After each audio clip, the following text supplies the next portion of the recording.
Bismillahirrahmanirrahim. Honorable Minister for Defence, Khwaja Muhammad Asif Sahib, Honorable Khurram Dastagir Sahib, former Federal Minister, Lieutenant General Amir Riaz Sahib, Ambassador Johar Salim Sahib, Mr. Ahmed Bilal Sufi Sahib, Meher Ali Shah Sahib, the Indus Waters Treaty Commissioner, our esteemed guests from abroad, I would like to formally welcome Dr. Victor Gao, Madam Roxalana Zigon, Madam Laurie Watkins, and of course today's host, Madam Tania Francis, Honorable Ambassadors, Your Excellencies, celebrities from all across Pakistan, ladies and gentlemen, Assalamu alaikum and a very good morning. It is my distinct honor and privilege to address this seminar today on the theme of Indus Waters Treaty, an instrument of peace and regional stability. Today, we are not merely discussing a treaty. We are discussing the lifeline of more than 240 million people of Pakistan. When we identify ourselves as Pakistanis, we ask a question as to who we are. And if you go back into history, the Indus water civilization defines us as a people. Whenever I go abroad, I often tell my counterparts that we are the people of the Indus Valley civilization. Our identification is that we are people based on the banks and tributaries of the mighty river Indus. And as they say, water is life. And Indus has given life to Pakistan.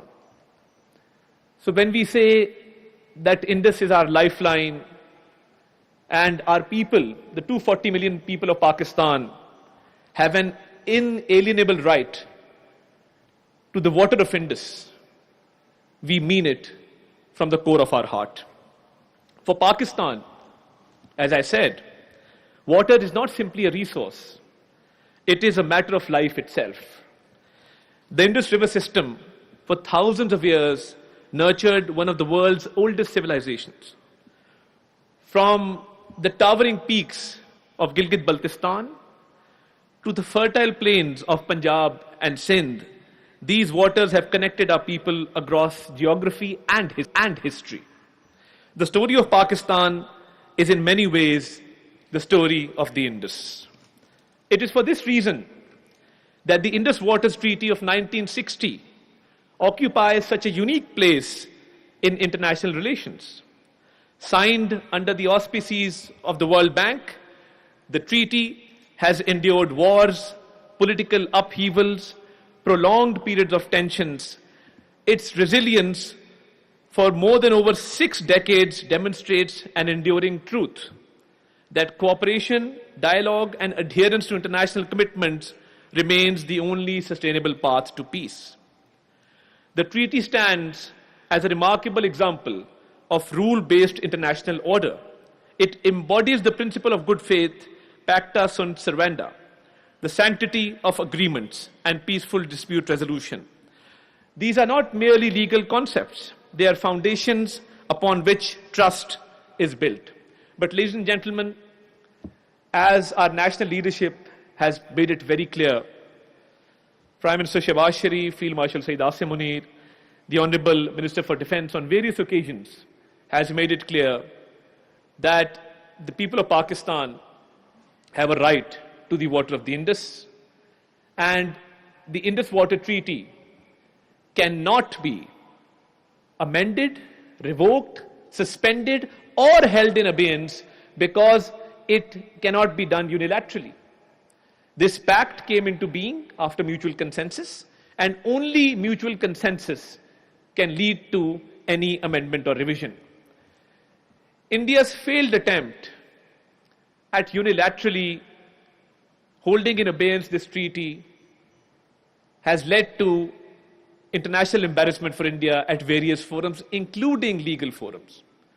So when an attempt is made, or a one-sided attempt is made to hold this treaty in abeyance, the moral, social, legal foundations of that attempt are extremely weak. And any structure which has weak foundations will fall flat on its face. Ladies and gentlemen, at a time when climate change is accelerating, glaciers are melting at unprecedented rates, and water scarcity is becoming one of the defining challenges of our era. Hence, the need to protect this treaty is of the essence. And a need was felt to bring international experts together on this forum today to speak about the sanctity.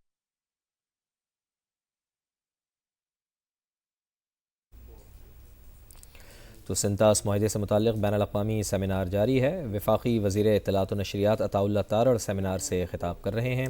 वो कह रहे हैं कि 6 दहाइयाँ कबल 2 ममालिक ने एक गैर मामूली फ़ैसला किया। अताउल्लाह तारर का ये भी कहना था कि माहिदों का एहतराम ही बुनियादी चीज़ है। Borders, politics and generations, they remind us that nature recognizes no boundaries and that humanity's shared challenges demand shared solutions. Any attempt to block or stop water will always fail because water will always find a way. The weaponization of water or attempts to unilaterally alter established arrangements undermine not only regional peace and stability, but also the broader framework of international law. International agreements, as I said, cannot be suspended or disregarded. International agreements, as I said, cannot be suspended or disregarded at convenience. Respect for treaties is indispensable for maintaining confidence among nations and preserving global order. Pakistan has consistently demonstrated its commitment to peaceful engagement and constructive dialogue and the faithful implementation of the treaty. But if an attempt is made to stop the water of Pakistan, our national leadership stands resolved to respond effectively to restore the water for the people of Pakistan. As the Ministry of Information and Broadcasting, we also recognize the critical role of media and strategic communication in this context. In an age marked by misinformation and disinformation, it is imperative that the facts prevail over false narratives and truth triumphs over propaganda.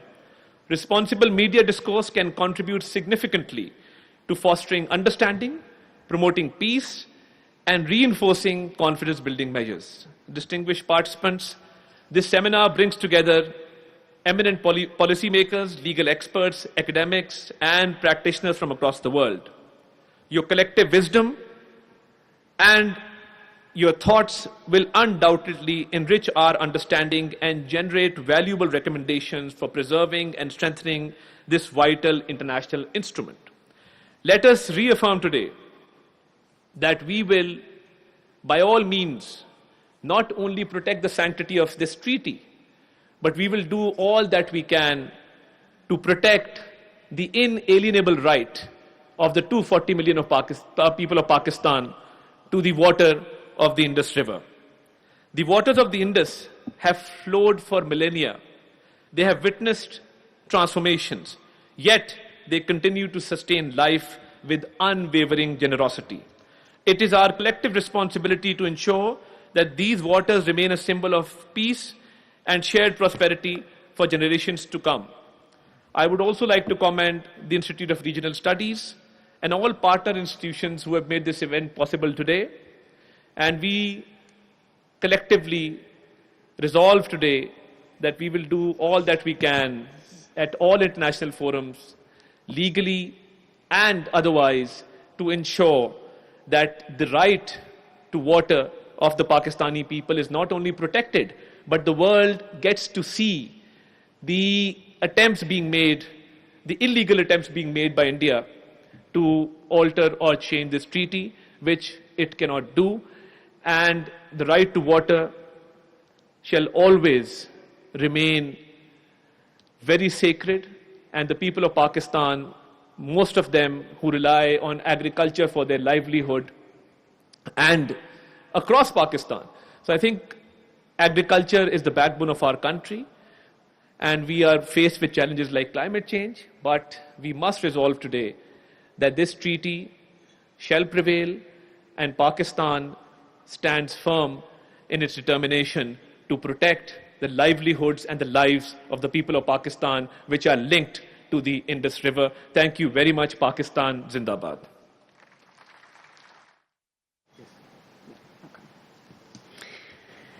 Thank you very much, Honourable Minister, for your thoughtful inaugural remarks and for setting the stage for today's deliberations. Ladies and gentlemen, that means that we can now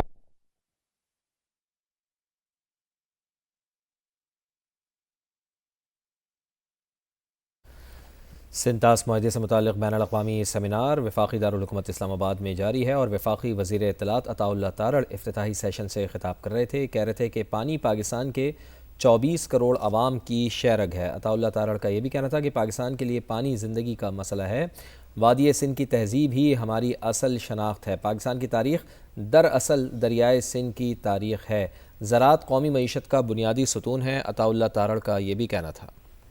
The legal foundations, institutional architectures and diplomatic significance of the treaty, while exploring why its continued implementation remains vital for regional peace and stability.